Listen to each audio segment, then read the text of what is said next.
Bueno, buenas tardes, señoras y señores.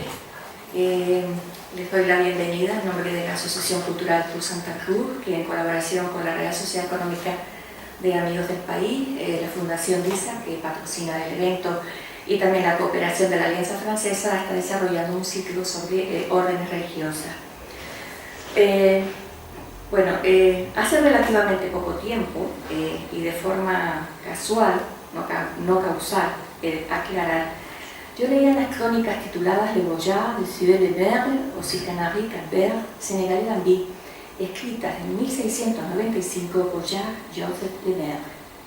Se trata, como ustedes bien conocen, de un médico al servicio de la Compañía de África, cuyo trabajo relataba un viaje a la zona occidental del continente y a las islas del Atlántico frente a sus costas, y está considerado como una fuente importante para el estudio de África en el siglo XVII.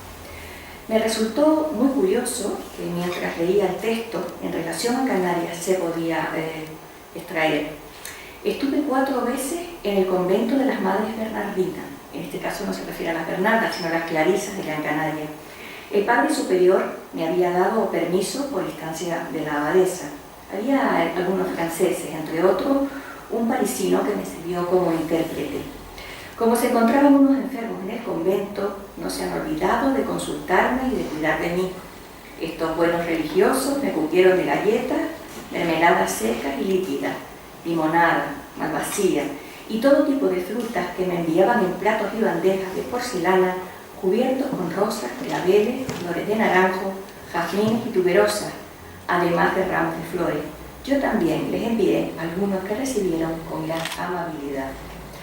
Como vemos, una de las muchas historias que nos hablan de arte y cultura, música, silencio y entrega, meditación y sacrificio de hombres y mujeres, que en el caso que nos ocupa esta tarde, féminas bajo el título de San Bernardo, formaron una comunidad que fue creciendo y llegó a ser numerosa, de monjas de velo negro, entre las cuales florecieron a competencia la nobleza, la virtud, la habilidad y el talento en alabar a Dios con el canto. Todo esto me llevó a reflexionar acerca de una orden que, al contrario que otras, casos de jesuita, agustino, franciscano, dominico, quizás más conocidas por el gran público y objeto de atención de este interesante ciclo del que les hablé al principio, reserva aún muchas curiosidades de especial interés que a buen seguro el conferenciante de esta tarde nos desvelará. Y es que contamos, hemos de decirlo, con un disertador de lujo, permítanme la expresión, que me he atrevido a utilizar tras la consulta detallada del currículum de un investigador que por bagaje y preparación pone de manifiesto algo en lo que todos creemos y que nos lleva afortunadamente a mirar al futuro con mucha ilusión: el potencial humano e intelectual de la gente de nuestra tierra. Para ser sincera, en esta ocasión yo no conocía personalmente al ponente, si bien todo eran elogios en sus referencias en relación a su persona. Cuando el presidente de la Asociación Cultural Cruz Santa Cruz me indicó que realizara la presentación, me propuse analizar, estudiar su trayectoria a fin de esbozar un resumen, una síntesis de lo que yo intuía iba a ser algo muy denso en contenido. Así ha sido.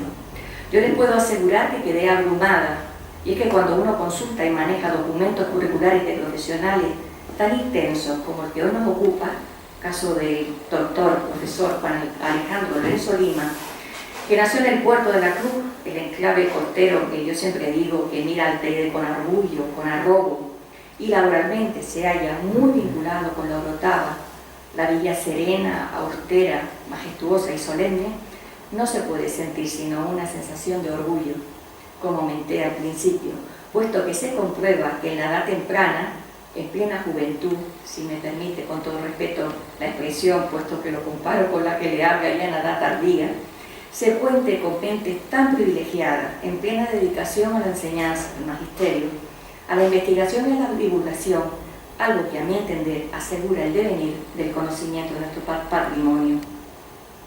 El profesor Lorenzo Lima es licenciado en Historia del Arte por la Universidad de La Laguna y doctor en Historia del Arte por la Universidad de Granada, donde defendió una tesis titulada Arquitectura, Ilustración e Ideal Eucarístico en los Templos de Canarias, 1755-1850, obteniendo la calificación máxima de sobresaliente cum laude. Fue además premio de investigación histórica prebendado Pacheco en el año 2014. Es investigador y miembro de coordinación de un interesantísimo proyecto, los hermanos José y Agustín de Betancourt, recuperación de su obra gráfica, Los inicios de la contemporaneidad, que presenta la Universidad Europea de Canarias. Autor de numerosos libros, destacamos algunos como Pereira Pacheco, Párroco de Tegueste, Dolorosa del Santo Entierro, Historia de una devoción en la Orotava, El Calvario, Siglos de arte, Historia y religiosidad en la Orotava, Juan de Miranda, Reverso de un autorretrato, El legado de Farrobo, Bienes patrimoniales de la parroquia de San Juan Bautista en la Orotava. Autor principal y coordinador de la publicación Historia y Patrimonio de la antigua Catedral de la Laguna. Ha publicado diversos artículos en revistas especializadas de Canarias, la revista Historia Canaria, el Anuario del Instituto de Estudios Canarios, Tebeto, Anuario de Estudios Atlánticos de Vegueta y de la Península Ibérica, Atrio, Cuadernos de Arte de la Universidad de Granada, Laboratorio de Arte y Boletín del Instituto Camón Aznar y de México, Encrucijada, revista digital del Seminario de Cultura. Ha redactado además capítulos para varias publicaciones vinculadas con arte canario. Ha participado con comunicación en diversos congresos nacionales e internacionales, siempre con temas de historia del arte, diversas ediciones de los congresos nacionales de la CEA, coloquios de historia canaria americana, la Casa de Colón, ilustraciones, el mundo urbano de la ilustración. Destacar también me gustaría su papel de comisario y responsable académico de la exposición Herencia, la parroquia de los Remedios y el patrimonio catedralicio de la Laguna, de los años 2014-2015. Miembro directivo del Instituto de Estudios Hispánicos de Canarias desde el 2015, es también miembro directivo de la sección de arte del Instituto de Estudios Canarios desde el año 2014 y el miembro número 207 del Comité Español de Historia del Arte desde el año 2008. Sus temas de investigación siempre se han circunscrito a las siguientes líneas de trabajo: artes plásticas, arquitectura y comercio artístico en Canarias durante el tránsito de las épocas moderna y contemporánea, arte y religiosidad del siglo XVIII en España, con reflejo en los territorios atlánticos, entorno familiar y cultural del ingeniero Agustín de Betancourt, y también iconografía, arte y etiqueta cortesana durante el reinado de Fernando VII. Esto, señoras y señores, no es sino un fragmento, es la punta de un iceberg, como se suele decir, puesto que la lista completa de libros, catálogos, publicaciones, dirección y coordinación de proyectos, estancias en el extranjero, congresos, seminarios, nos revela que contamos con un conocedor del tema que nos ocupa, diría excepcional. Y a buen seguro que esta tarde-noche nos obligará a recordar con su verbo algunos de los enclaves monacales, caso del monasterio de San Bernardo en Gran Canaria, donde a finales del 16 un grupo de monjas apoyadas por entusiasmo por el obispo de entonces, fundaron su convento teniendo como sede la ermita de Nuestra Señora de la Concepción porque deseaban una vida austera de recogimiento, o el de San Ildefonso de las Bernardas Descalzas en Vegueta, de 1643, o el de San Bernardo Nicó, el primero cisterciense en la isla de Tenerife, que allá por el 14 de marzo de 1634 se funda con 4 religiosas procedentes de Gran Canaria y cuyo edificio sufrió un pavoroso incendio en 1798 que acabó por destruirlo.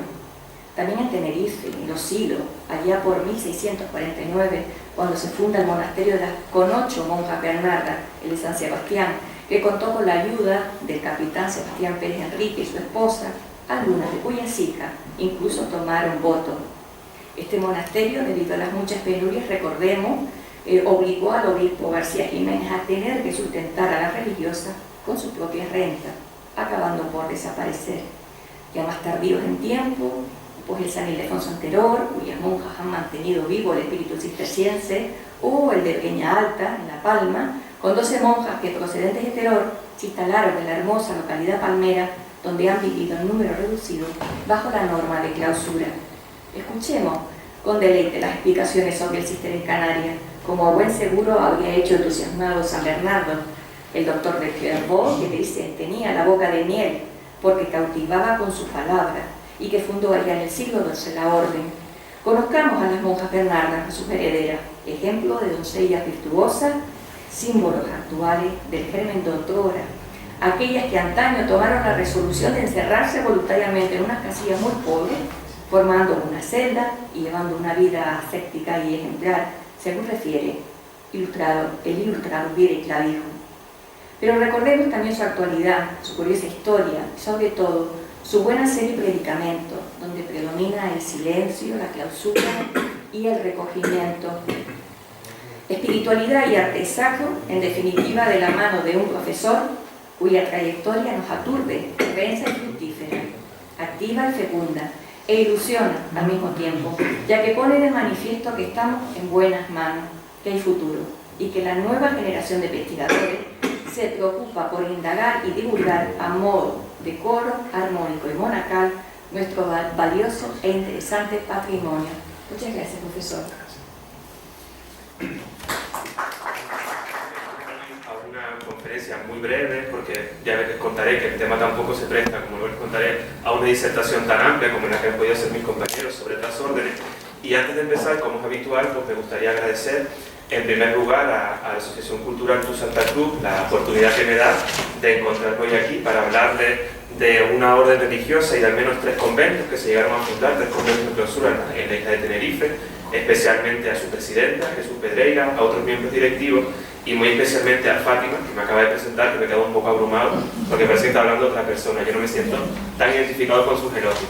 Y aunque no soy San Bernardo de Claraval, pues intentaré esta tarde acercarles a una realidad que posiblemente es la más desconocida de todos aquellos conventos que se fundaron en las islas durante los siglos del Antiguo Reino. Sin embargo, antes de empezar, sí me gustaría hacer una matización que creo que es oportuna, porque habitualmente nosotros solemos denominar a las órdenes religiosas y a sus congregaciones con los nombres más populares. Y en el caso de las monjas Bernardas, las hijas y herederas espirituales de San Bernardo, como luego veremos, pues es el nombre popular con el que se le conoció durante siglos y se le sigue conociendo. En realidad, las monjas Bernardas son las religiosas de San Bernardo, las religiosas del Cister, las religiosas de la Orden del Cister o, más cotidianamente, las religiosas cistercienses. En el caso canario es muy difícil encontrar documentos que refieren a estas religiosas con el nombre oficial de religiosas del Cister. Siempre solían firmar como religiosas Bernardas y solo en casos excepcionales, cuando tenían problemas de cierta magnitud, firmaban las religiosas como religiosas del Cister. Y ello nos obliga necesariamente, al menos para empezar, a conocer mínimamente cuándo surge esta orden y cuáles son sus peculiaridades, porque a diferencia de otras órdenes religiosas que se sentaron en el archipiélago con mucho éxito, caso de los franciscanos, los dominicos, los agustinos y luego los jesuitas, la orden de las Bernardas, la orden del Cister, es sin duda la más antigua. Las órdenes de tanto franciscanos, dominicos y agustinos forman parte del concepto de órdenes mendicantes que tuvo tanto éxito en Europa a partir del siglo XIII, pero las religiosas del Cister tienen su origen en un fenómeno anterior. Son, por así decirlo, hijas y herederas de los primeros movimientos del monacato femenino y de las órdenes religiosas que se produjeron en los primeros siglos de la época medieval. Las Bernardas son, por lo tanto, la rama femenina de una orden un poco más antigua, que es la Orden del Cister, que se debe a una fundación que tuvo gran éxito en el siglo XI, a raíz de diversas fundaciones francesas, sobre todo la abadía del Cister, que le da nombre a través de un importante personaje como Roberto de Monesmes, que fue un importante hombre intelectual que defendió una serie de principios diferentes a la regla de San Benito. Ellos son en realidad una reforma de la orden benedictina, que fue el primer monacato importante en el mundo occidental, y sus reformas fueron tales que ya en el siglo XII se convirtieron, sobre todo en el contexto francés, en la orden más influyente de ese contexto. Tal es así que muchos autores franceses, medievalistas que estudian estos temas, llegan a la conclusión de que la Orden del Cister fue la encargada de llevar la civilización, el desarrollo del cristianismo a muchas regiones del agreste campo francés. Tienen una labor importantísima en articular todo lo que fue la red cultural, comercial y económica de muchas regiones francesas en el siglo XII. Su reforma fue bastante significativa. Como les decía antes, ellos parten de la primera regla benedictina, de la primera regla de San Benito, a raíz de cuando surge el monacato en Occidente, y como grandes hitos de su filosofía, de su forma de vida, entendían en mayor medida que había que reivindicar el ascetismo, es decir, la abstinencia y renunciar a los placeres terrenales para tener una vida mucho más espiritual. Esto es una constante en la orden durante un siglo. Eran mucho más rigurosos con la liturgia. Ahí les tocó reformar cierto enfriamiento, decían los monjes del siglo XII, de la antigua regla benedictina. También les tocó, y esto es muy interesante, reivindicar el trabajo manual. Aunque ya San Benito había planteado el famoso lema de ora et labora, a ellos les toca volver a ponerlo en actualidad a partir del siglo XII, y también les tocó rechazar en mayor medida los lujos y las riquezas que había adquirido cierta jerarquía de los monacatos occidentales hasta prácticamente ese periodo.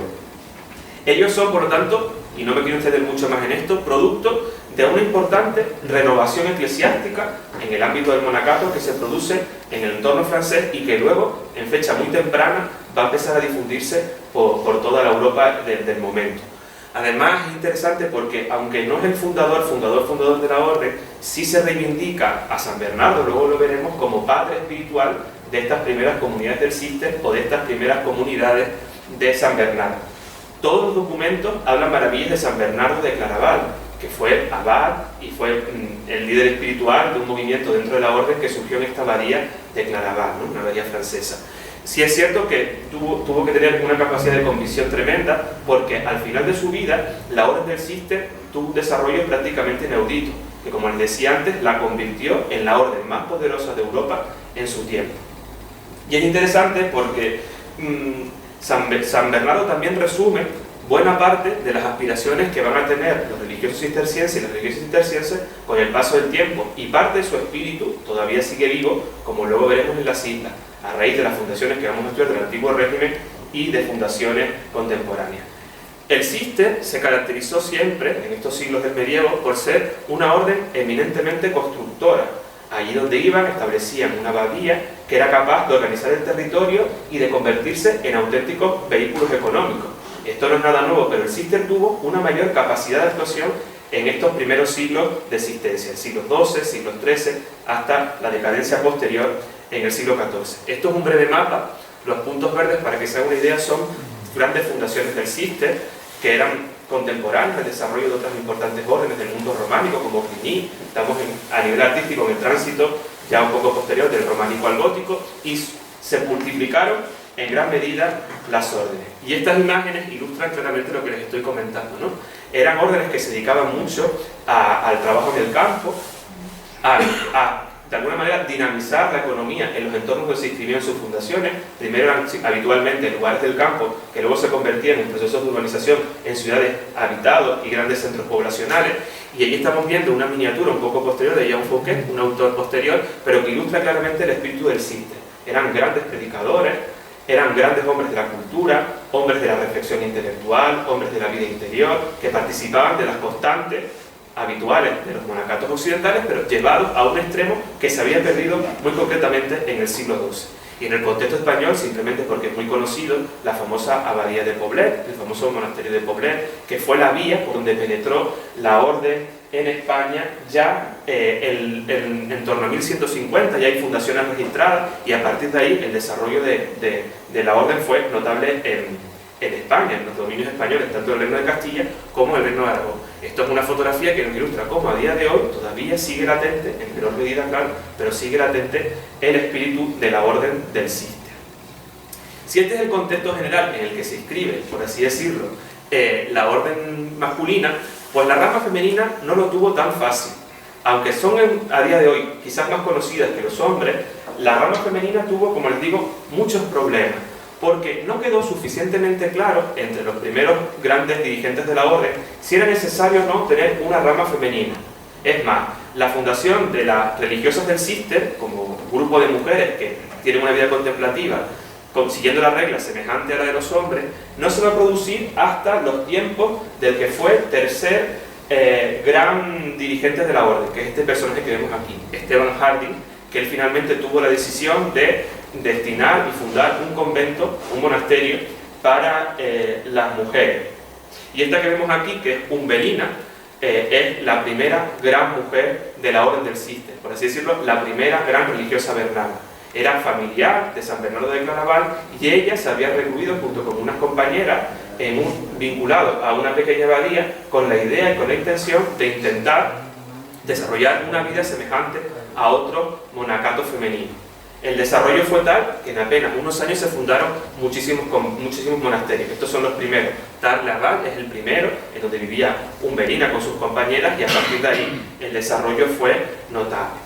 Esto que estamos viendo aquí son algunas ilustraciones de cómo se vestía, cómo vestían, el hábito que vestían estas religiosas, sobre todo en los entornos franceses. Estamos viendo ahí una edición francesa contemporánea a la Revolución Francesa, cuando prácticamente la orden sufre un descalabro que la lleva prácticamente a desaparecer. Y aquí vemos algunas religiosas que vestían con hábitos blancos, mangas largas, cofias blancas y velos negros, según el nivel de profesión. Y la vida de estas religiosas pues se limitaba prácticamente a lo que era habitual en la vida de las comunidades religiosas. Ellas desarrollaban como buenas órdenes, como buenas fundaciones medievales, pues reivindicaban mucho la importancia de la paz interior, el camino o vía espiritual para tener una experiencia más cercana a los principios de la religión. Eran conscientes de que tenían que potenciar la libertad de las vocaciones religiosas, no tanto un sistema que luego degeneró durante la época moderna con el sistema de dotes. Ellas planteaban cierta libertad y flexibilidad a la hora de ingresar en los conventos, y también es muy importante porque como los hombres, como sus compañeros de la orden del Cister, reivindicaban el trabajo manual. Ellas eran granjeras, ganaderas, autoras de, ya veremos que en el caso canario son muy importantes por la fabricación de dulces, se dedicaban a aspectos de la vida cotidiana y seguían también el principio anterior de hora en labora, pero en un grado de mayor intensidad. Estos son simplemente algunos ejemplos de cómo estas religiosas bernardas tuvieron un importante desarrollo en el contexto español, ¿no? Estamos viendo a las religiosas del convento de Santa María la Blanca de Burgos. Esta muy concreta, esta es muy famosa, fue posiblemente la religiosa bernarda más famosa en la España del antiguo régimen. Ella es Mariana de Austria, que era hija de don Juan de Austria y sobrina de Felipe II, que fue durante muchísimos años priora perpetua del monasterio de Santa María la Blanca en Burgos, que era la fundación más importante y la que vertebró durante mucho tiempo pues, la orden en el contexto español, ¿no? Aquí estamos viendo algunas imágenes que nos ilustran, aunque sea a modo testimonial, cuál era la evolución de estas religiosas. Una religiosa de San Clemente en Sevilla, y esta es una religiosa actual de un monasterio de Castilla. Están muy reducidas, tienen muy poquitos conventos, pero siguen en activo y manteniendo vivo el espíritu de la orden, ¿no? Son unas fotografías encantadoras de la época de posguerra, en la que vemos claramente cómo todavía siguen manteniendo a día de hoy las prácticas del medievo, procesiones claustrales, tienen un sistema de rezos que es el habitual, pero lo llevan estrictamente, son mucho más austeras en cuestiones vinculadas con el alimento, con las horas de descanso, con las horas de rezo, los trabajos manuales, dependiendo de cuál sea la dedicación de la abadía, del monasterio. Y ellas son, a día de hoy, las herederas de este espíritu que, insisto, se inició en la Edad Media, se filtró durante la época moderna y nos llegó a Canarias de un modo muy peculiar, como ahora veremos, a finales del siglo XVI. A nosotros, por nuestras peculiaridades territoriales y por la tardía conquista de las Islas Canarias, las fundaciones de religiosas del Cister, en este caso religiosas bernardas, no participan de ese espíritu medieval. Aquí las monjas no fundaron conventos y se dedicaron a dinamizar la agricultura de los hilos, de Ico y de las Palmas. Llegó en una época muy tardía, pero sí participa de una idea muy importante. Las religiosas que llegan a fundar en Canarias, como otras, como sus hermanas Catalinas o sus hermanas Clarisas, reivindican sobre todo la experiencia de la vida monástica como manera de aproximarse a Dios, y de aproximarse de una manera muy peculiar, una manera sensitiva, en la que la empatía, las vivencias sensoriales eran determinantes para entender la experiencia plena de fe a la que ellas aspiraban. Fíjense, por ejemplo, en algunos cuadros de autores españoles. Esto es un maravilloso cuadro de Ribalta, que participa claramente de lo que eran las visiones místicas. Vemos aquí a San Bernardo abrazando a Cristo. Y aquí nos encontramos escenas muy populares, apariciones místicas de la Virgen a San Bernardo, para legitimar el carácter importante de la orden, que vemos en un cuadro de Murillo, o uno de los episodios más importantes, la famosa lactación de San Bernardo, la llamada Lactatio Bernardi, que cuenta una historia medieval en la que San Bernardo, en un estado de oración, quedó dormido y en uno de sus sueños vio cómo la Virgen de su pecho brotaba un hilo de leche y lo alimentaba. La famosa lactación de San Bernardo que estamos viendo aquí. Lo importante es que, con muchos problemas, con algunas décadas de diferencia, ese es el bagaje cultural que nos llega a nosotros a Canarias. Este es uno de los primeros de los cuadros más importantes, sin duda el más importante, de San Bernardo que se conserva en las islas, que se encuentra en la parroquia de San Juan de Telde, a donde posiblemente llegó a raíz de la desamortización y del cierre del convento de las monjas de San Bernardo de Las Palmas de Gran Canaria, como luego les comentaré. Es una pintura muy interesante, llamó muchísimo la atención ya en el siglo XIX y solo con una última restauración se pudo constatar que está firmado por Félix Castelo, que es un importante pintor de la península del siglo XVII que trajo una obra que es muy testimonial. Lo importante, y no me quiero extender mucho en esto, es que este es el bagaje que reciben nuestros pintores, porque Cristóbal Hernández de Quintana, al final de su vida, cuando estaba muy mayor, reproduce el mismo tema. Estamos viendo un pequeño lienzo sobre la adaptación de San Bernardo que se encuentra en la Casa de Colón. Un cuadro de formato doméstico que lo que hace es que repite durante los siglos XVII y XVIII los modelos de iconografías anteriores que llegan a Canarias por obras directamente importadas. Esto sería brevemente para que nos hagamos una idea de cuál es el ámbito en el que nos vamos a mover. En el contexto canario, la orden de las Bernardas o cistercienses tuvo el carácter de orden minoritaria, porque solo tuvieron 3 conventos, a diferencia de otras importantes órdenes, ¿no?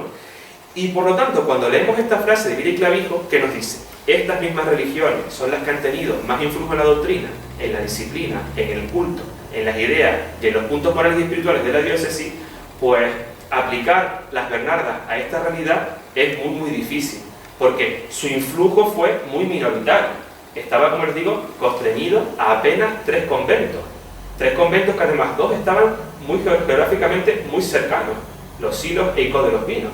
Y el convento de Las Palmas, que sí fue muy importante, y luego veremos que también su fundación fue un aspecto coyuntural. Por lo tanto, a diferencia de los franciscanos que tuvieron provincia independiente, la provincia de San Diego, a diferencia de los dominicos que tuvieron la provincia de la Candelaria, o de los agustinos que tuvieron la provincia de Santa Clara de Montefalco, las monjas bernardas no se pudieron constituir como provincia independiente. Eran conventos que dependían, así lo establecen los documentos de fundación, de los obispos, de la mitra, que estaban, lo que se hacía en esa época, sujetos al ordinario. Por lo tanto, no componen una unidad y obviamente San Bernardo no se puede comparar al desarrollo que tuvieron importantes santos como San Francisco, Santo Domingo e incluso, con más limitación, San Agustín. San Bernardo no fue un santo extremadamente popular en las islas. Yo les pregunto a ustedes, ¿conocen alguna cultura de San Bernardo? Pues tenemos que pensar para identificar una correctamente, porque no es un santo tremendamente popular. E incluso la fundación de los conventos Bernardos, situados, como les dije, en Las Palmas, en Los Silos y en Ico de los Vinos, no generó en su entorno grandes barrios o grandes estructuras urbanas en las que el convento era el elemento determinante.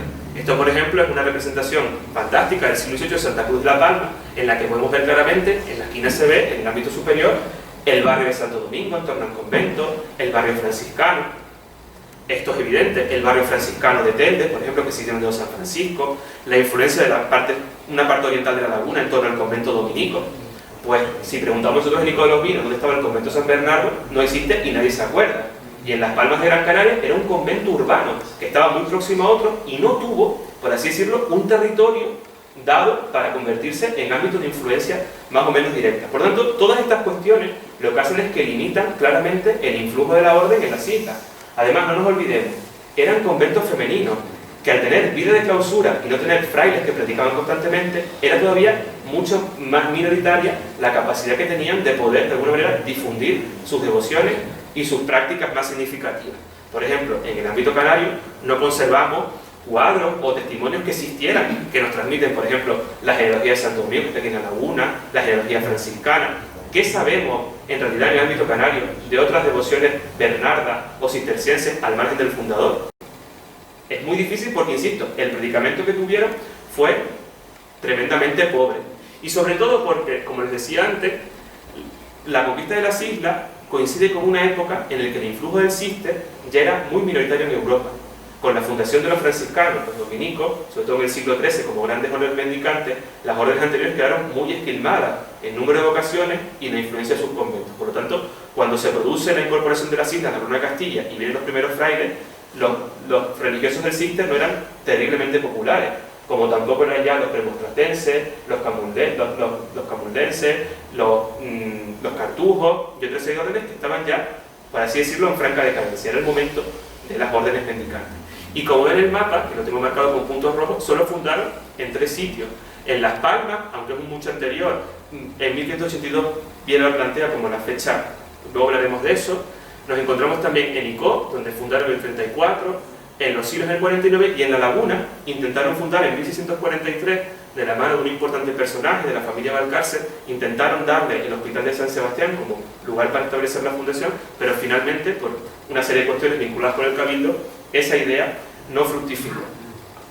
Lo interesante es que, con solo 3 conventos, la Orden de San Bernardo, en este caso las religiosas Bernardas, no tuvieron el influjo que sí tuvieron, por ejemplo, los jesuitas con 3 órdenes, con 3 casas: La Laguna, Las Palmas y La Orotava.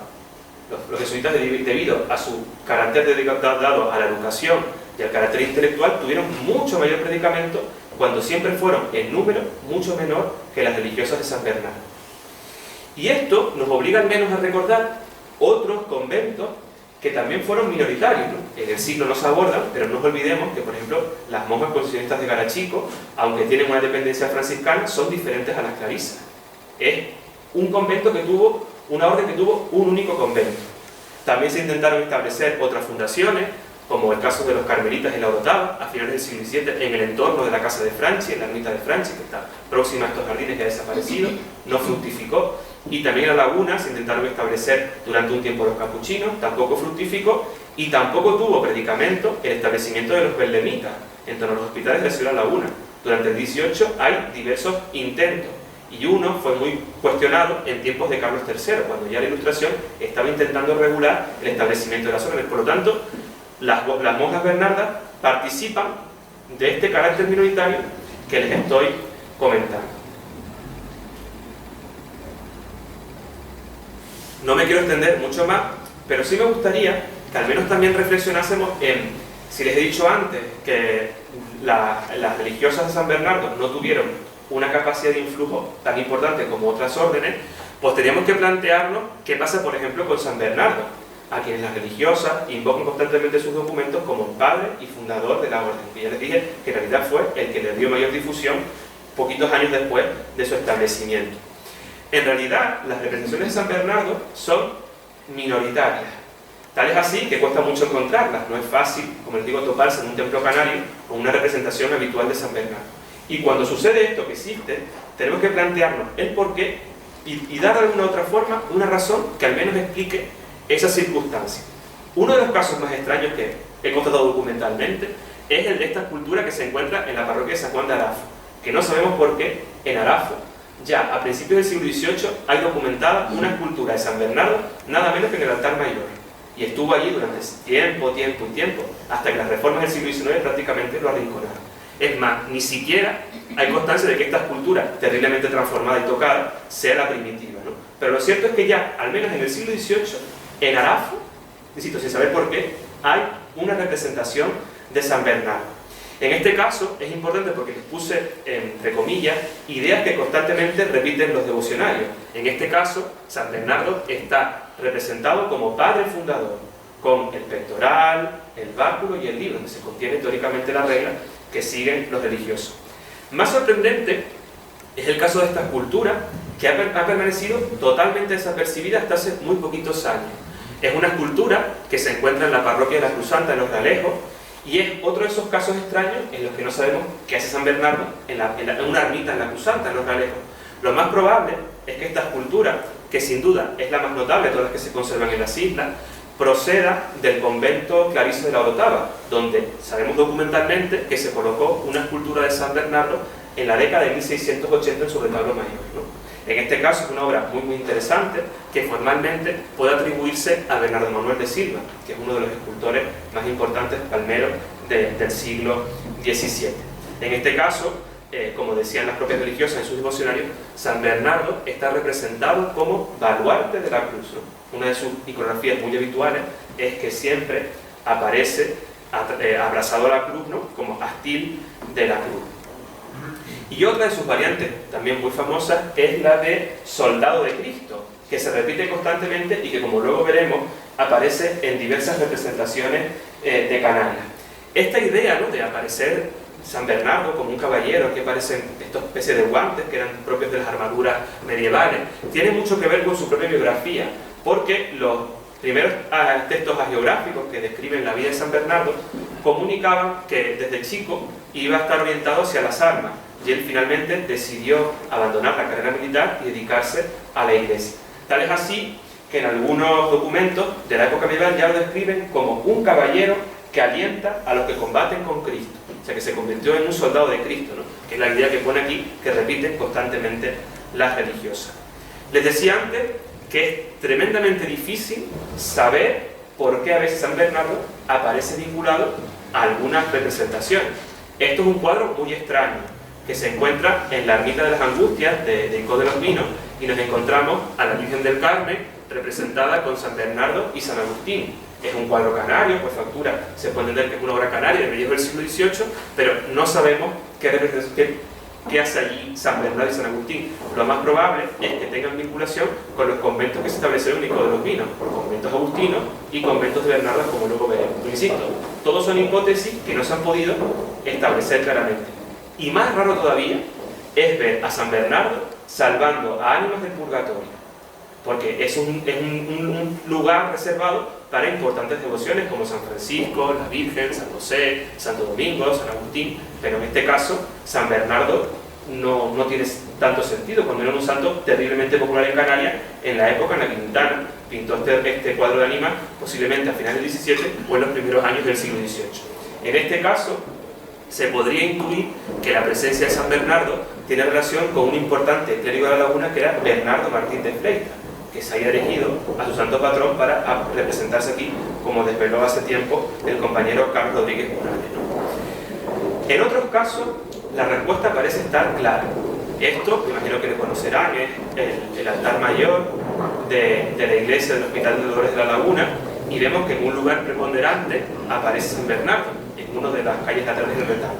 En este caso, queda claro porque sabemos que quien construyó el retablo y la decoración pictórica fue Bernardo de Fabra, un importante caballero francés que aquí invirtió mucho dinero en obras pías, en el mantenimiento del hospital, y que en una de las calles laterales de su retablo reservó el espacio para una representación de San Bernardo, obra que, por cierto, se da por certera de Cristóbal Andrés de Quintana, pintada a principios del siglo XVIII, ¿no? Comparado con el sueño de San José y otra representación.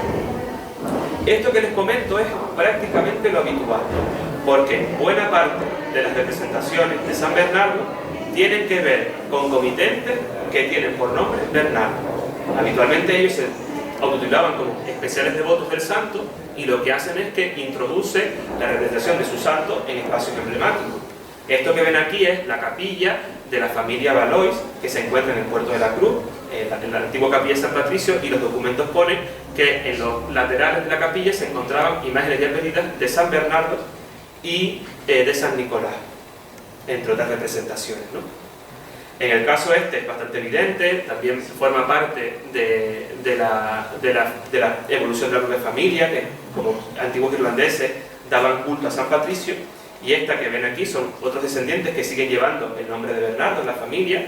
Veíamos antes, ahora vemos aquí a Nicolás Bernardo Valois y a Bernardo Polo Gonzalo, que siguen transmitiendo el nombre, y esta que ven aquí es la representación del santo que colgaba en su casa, que se encuentra a día de hoy en la parroquia de la Peña de Francia del Puerto de la Cruz.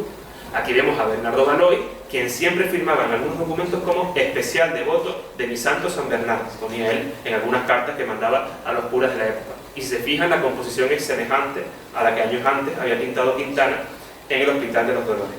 Y como novedad les traigo esto que es bastante interesante, que es un retrato, un San Bernardo como un retrato, del que prácticamente no se ha dicho nada, que se encuentra en lo alto de un retablo en el Santo Domingo de Güímar, y que posiblemente represente a Bernardo de Torres, que fue constructor, un importante patrocinador de las artes en la localidad de Güímar, y que ayudó económicamente a reconstruir el convento tras un incendio de esos años.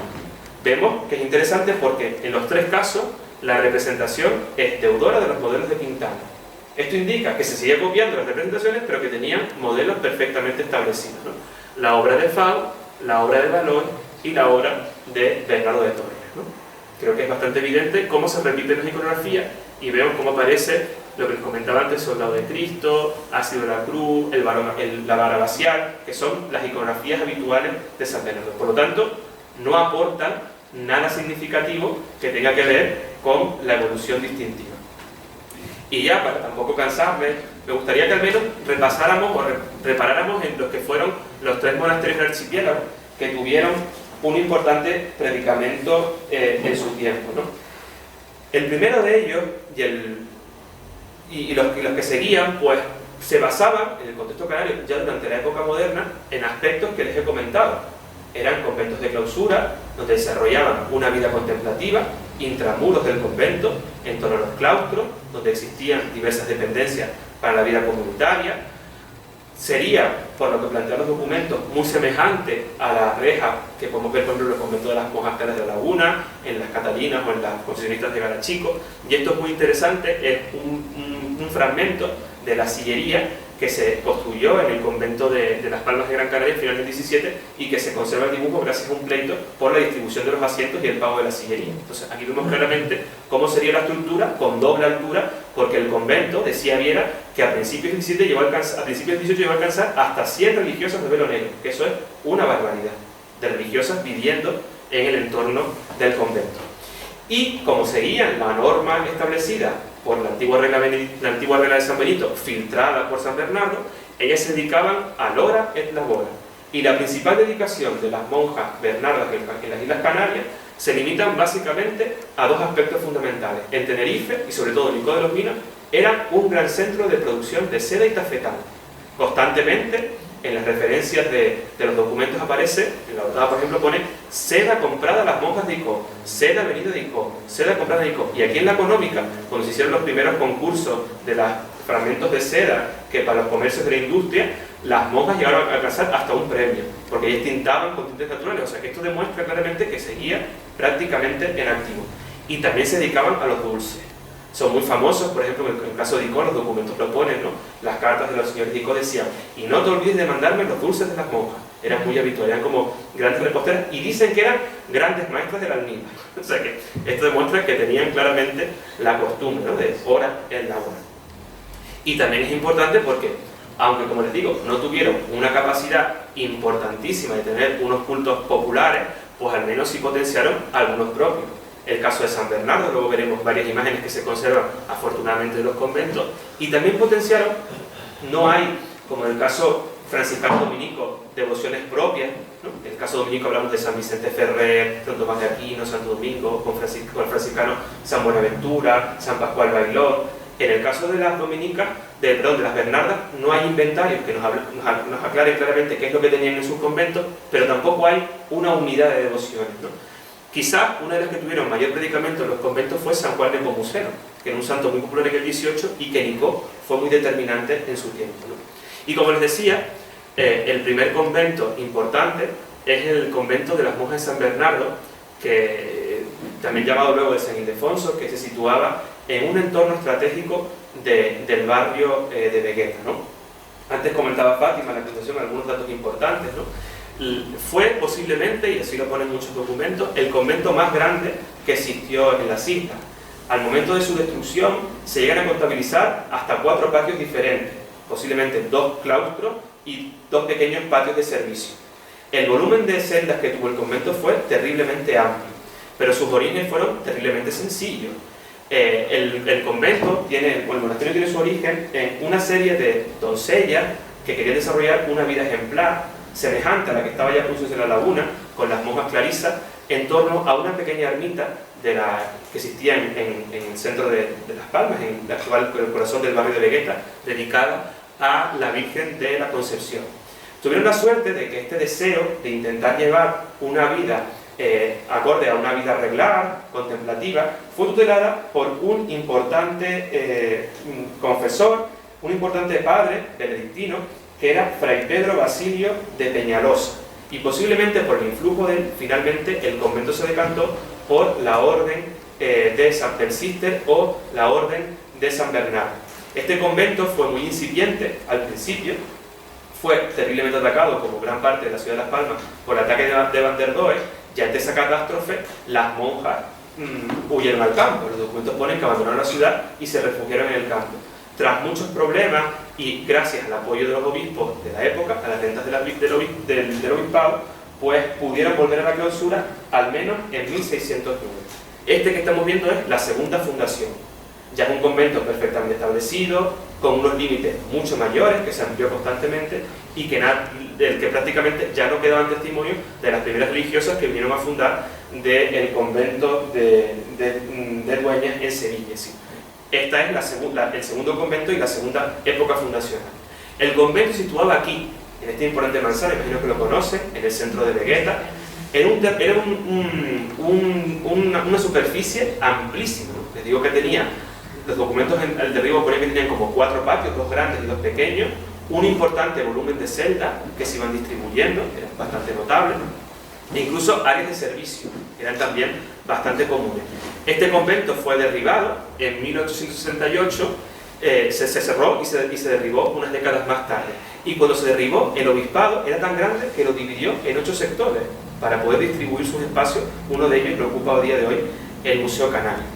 Del convento de las Verdes de Las Palmas apenas quedan testimonios, salvo alguna que otra obra de arte. A nivel documental, su documentación también está bastante esquilmada, pero sí es importante porque se mantuvo, como muchos conventos de la orden, gracias al apoyo de los obispos. Les decía que al no tener provincia, con las rentas de la mitra se suministraba dinero para poder mantener a estas comunidades. Aquí estamos viendo un retrato del obispo Cámara y Murga, con un relieve porque este segundo convento se dedicó a San Ildefonso, que es uno de los grandes santos padres de la Iglesia española.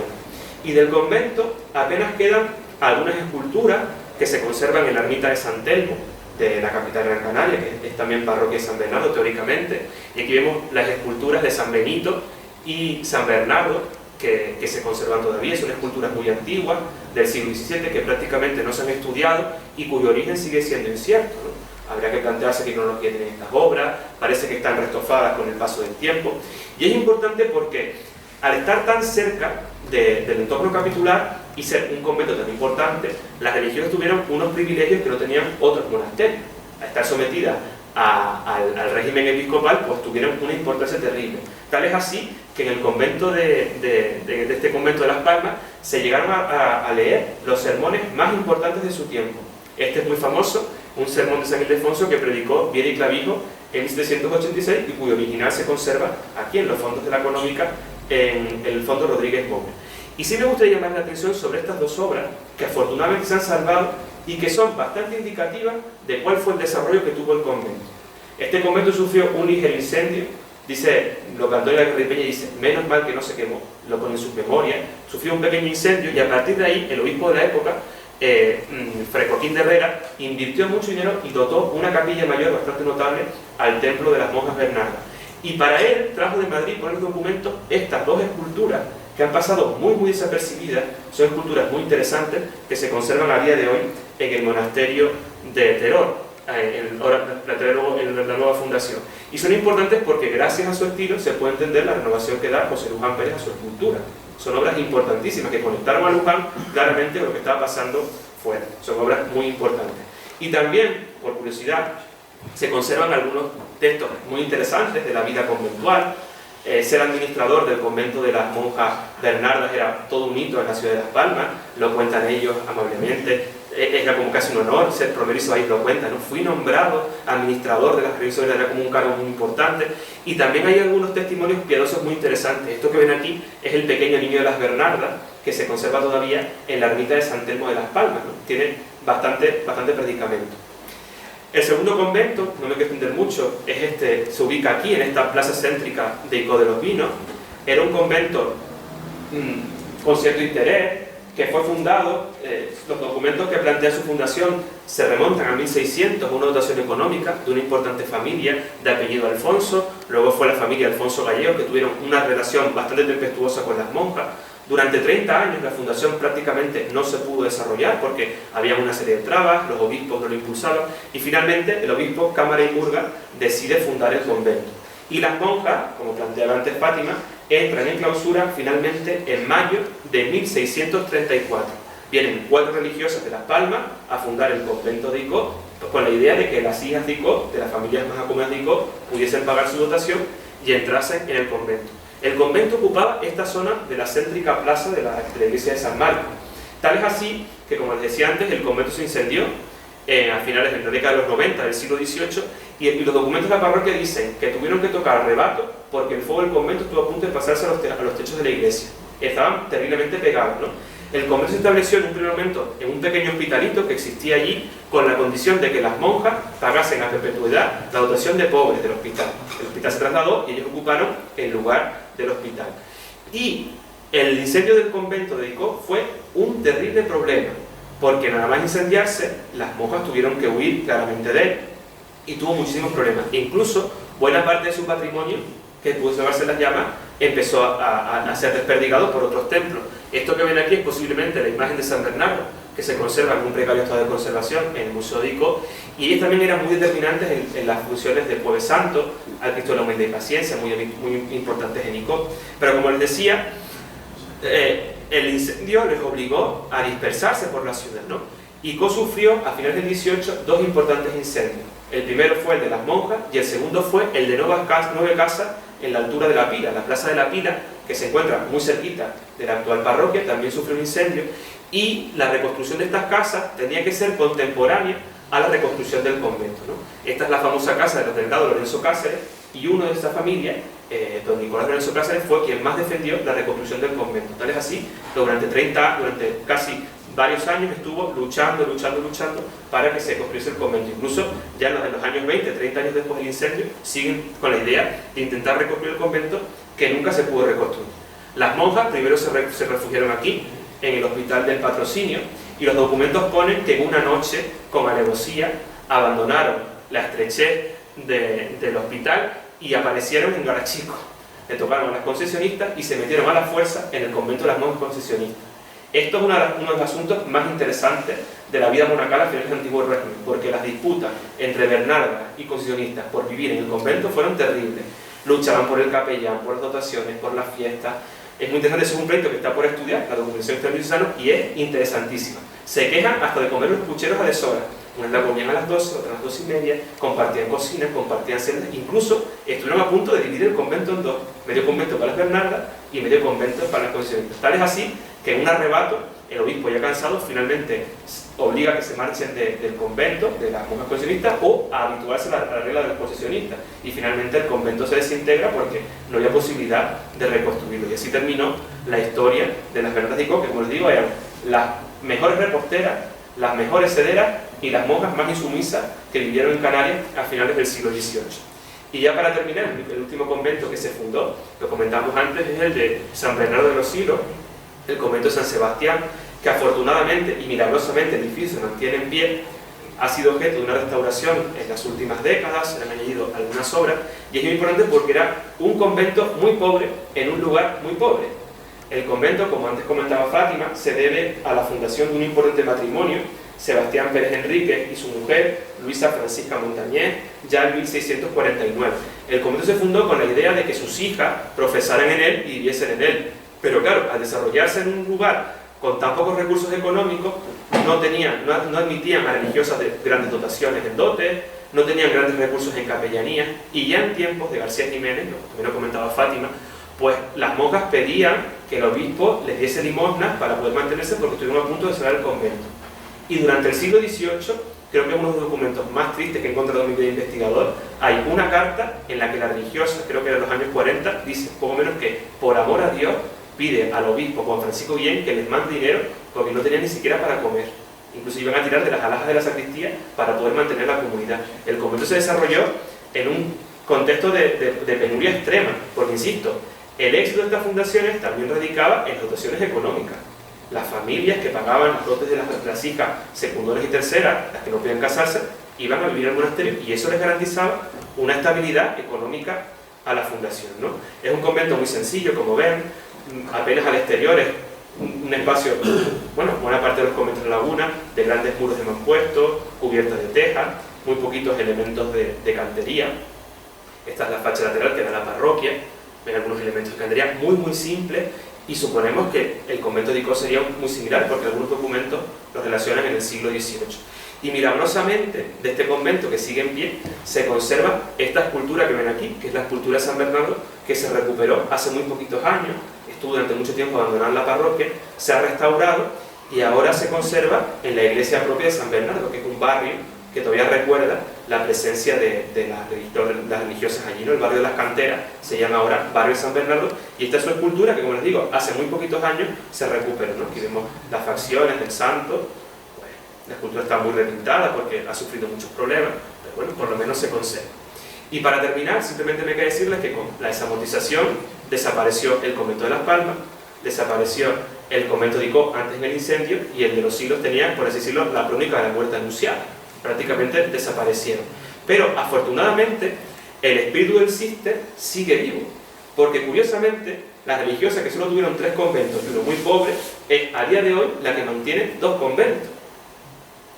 El recuerdo también sigue vivo, como les decía antes, en San Bernardo de los Silos. Esta es la iglesia moderna que se edificó en un barrio para recordar la vinculación, pero se mantiene vivo gracias a estas personas que vemos aquí. Ellas son las religiosas del Cister de Teró, que nada más de demolerse el convento, gracias al obispo Pozuelo, los poquitos bienes que pudieron recuperarse y algunas dotaciones económicas permitió reconstruir un convento anterior. Y ellos son los benedictinos de Santa Brígida, que estos días me enteré que fundaron en 1970 ahí en Santa Brígida. Por lo tanto, vemos la regla de San Benito y la regla del Cister, que es la regla reformada, son como hermanos en este espíritu contemporáneo de la orden. Este que ven aquí es el convento del Cister de Teror, de Gran Canaria, que es un lugar que muy poquita gente conoce y que es un sitio maravilloso, porque se respira un silencio. Presentamos con una abadía medieval, pero es del siglo XIX, porque siguen fielmente los principios de la regla.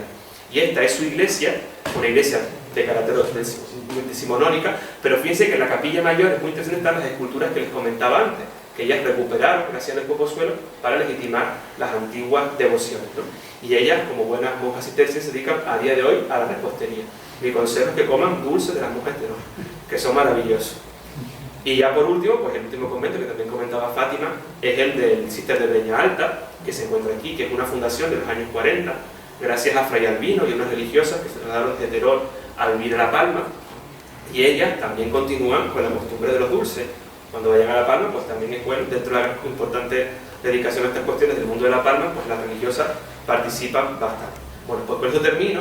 Yo no quise extenderme mucho más, y por lo menos es interesante que dentro de las órdenes nos acordemos de las pobres Bernardas, que, como les decía antes, fueron posiblemente es posiblemente la orden que tuvo un volumen de fundaciones muy mínima, que no tuvo una repercusión notable, pero que a día de hoy, casi de forma milagrosa, sigue viva. Pues nada, muchas gracias, y si tenéis alguna duda, pues intentaré responder.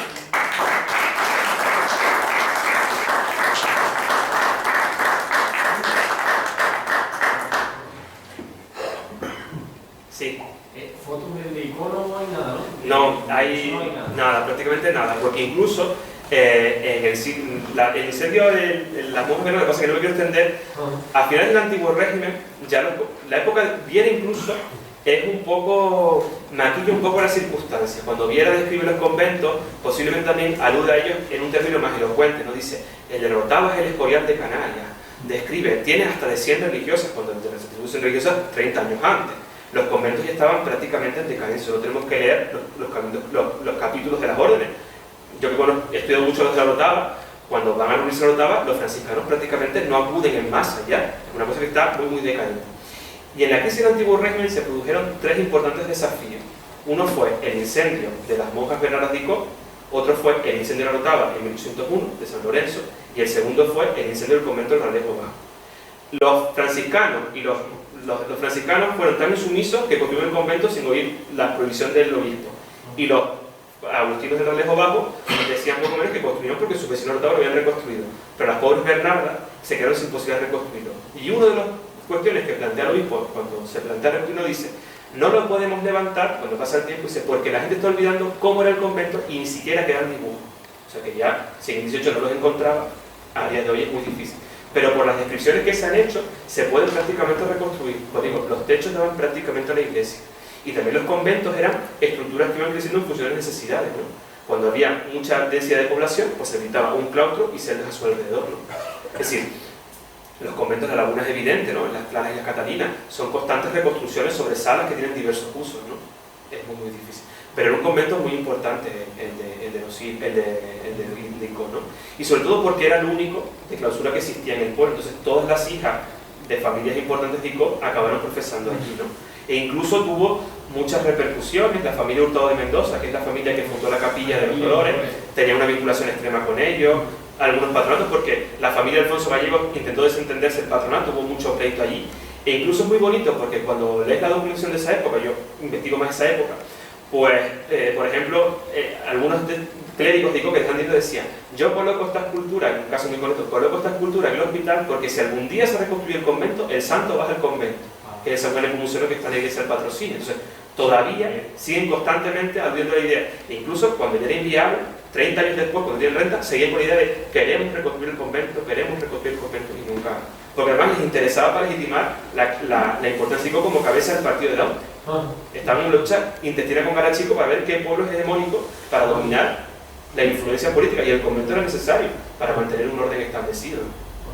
Y no solo eso, ya no me voy a entender mucho, pero no solo que se quemara, sino qué pasa con el lugar quemado. Porque estaba en el pleno corazón de Icó, es que en 2 años Icó el centro ardió. Primero el convento y luego la plaza de la Vil. Allí hubo un intento de construir una casa consistorial, que hay un diseñito, y no fructificó, y durante mucho tiempo estuvo como un descampado. Esta obra de pintor, al principio solamente, es la que le da la consistencia de plaza urbana. Es muy interesante. Yo no. Bueno, pues a comer dulces de las Bernardas.